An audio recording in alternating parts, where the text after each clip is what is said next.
Week 3 in the college semester is predictable for overwhelm for ADHD students, and here's how to walk yourself out of it or support your student during it. Hi, I'm Amy. I'm a behavior analyst and a college ADHD coach and the founder of Next Step Navigators, and we've worked with many college students with ADHD in helping them conquer their semesters. Many of them are brilliant, creative, and insightful, and they struggle not because they can't do the work, but because they don't have the adequate strategies and skills to support them in the process. If you're an ADHD college student and it's week 3 of the semester or about to be week 3, I want to talk to you directly for just a minute, because this is usually the week where students start thinking, why does this already feel like so much? What am I even doing?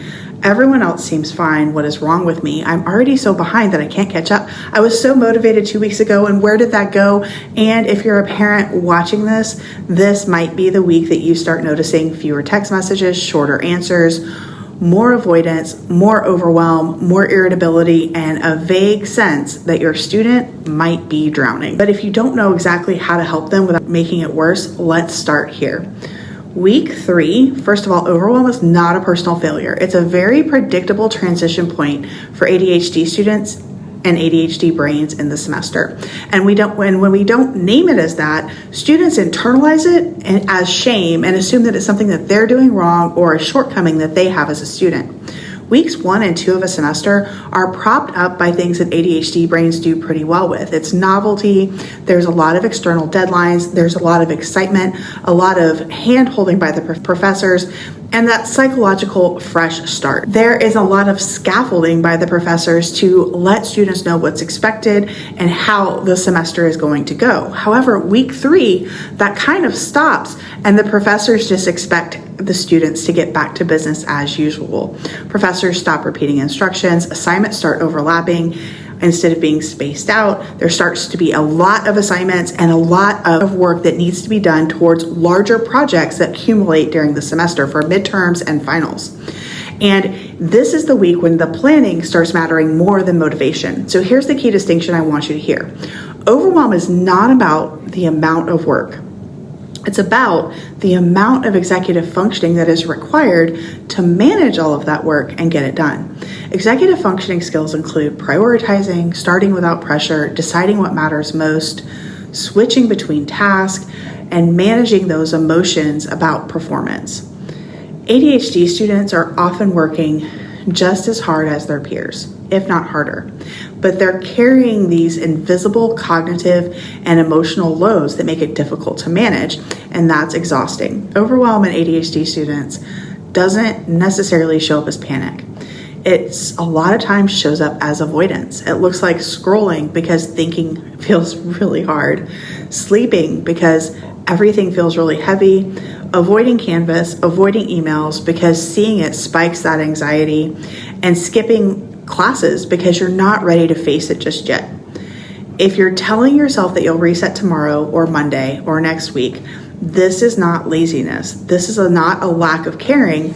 This is your nervous system saying to you, this feels really dangerous, it feels like too much, and I need relief. And avoidance works briefly for the nervous system. However, what happens is the work piles up, you start feeling the shame, and now your anxiety is higher than ever because all of those things that you've been avoiding are looming. You don't know how to sort them out, you don't even know where to start, and this is where the semester collapses. Students start thinking, I've already messed this up, and that belief does far more damage than any missed assignment.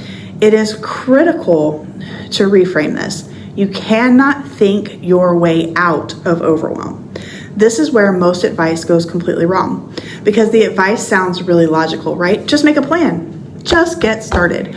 Break it down. But here's the truth. You may not be able to plan your way out of overwhelm while you are overwhelmed. So when your executive functioning is overloaded, clarity doesn't come first.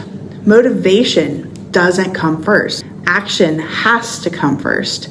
But it doesn't necessarily have to be independent action, not like white knuckling, pushing, supported act. Not like white knuckling through it. I can force myself through this. I can drink 3 energy drinks and stay up all night and get this done. That does not support executive functioning. What does support executive functioning is support in a manner that helps you break things down and know the tiniest step to start. So Let go of the idea of catching up. The phrase, I need to catch up, is one of the most overwhelming things that an ADHD student can think about. Because catching up implies that you can undo time, that you can fix everything, that you can do it all correctly, and that you can do it all alone. So the first step is a mindset shift. We are not catching up.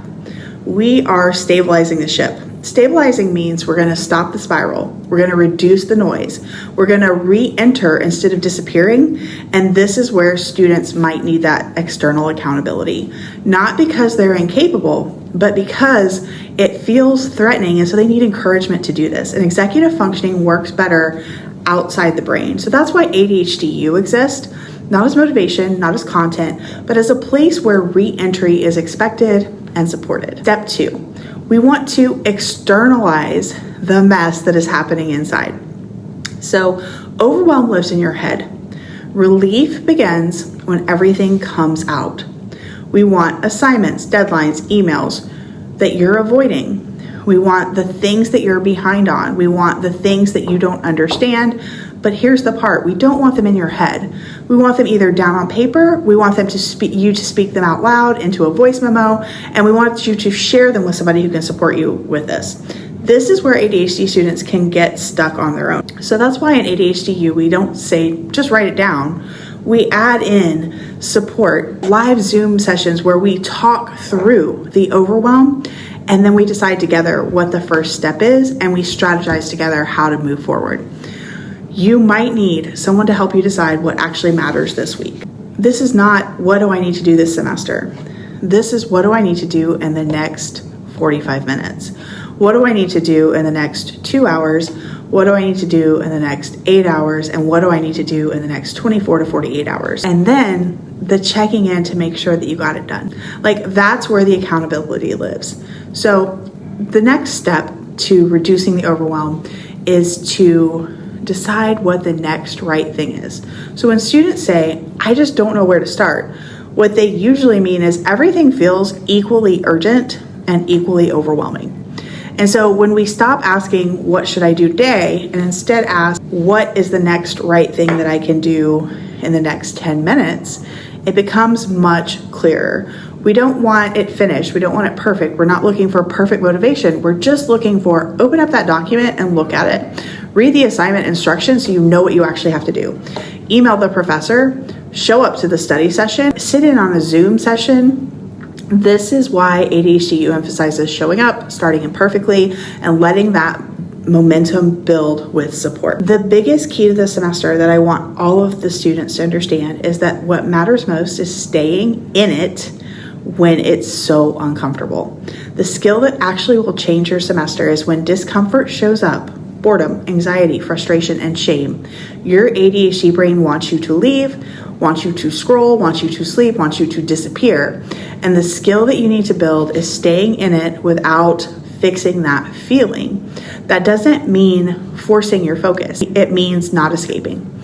So just showing up to do part of the work is better than not doing any of the work.